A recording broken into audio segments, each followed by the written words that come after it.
Phrasal verbs, group verbs.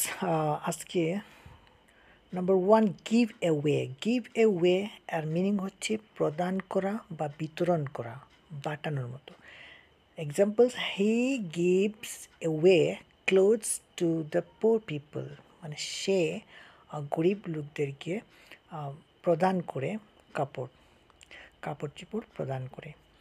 আর number 2 give up. Give up হার মানা বা ত্যাগ করাকে গিভ আপ বলা হয়।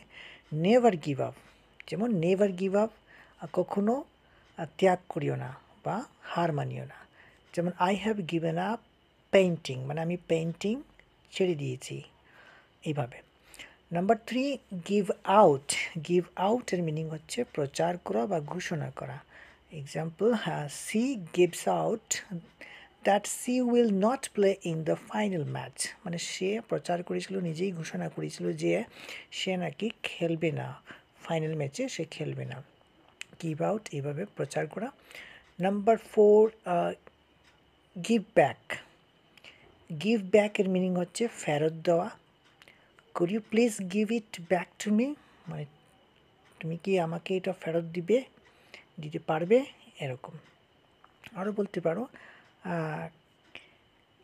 I will give back it to him, মানে আমি এটা ওনাকে ফেরত দেব।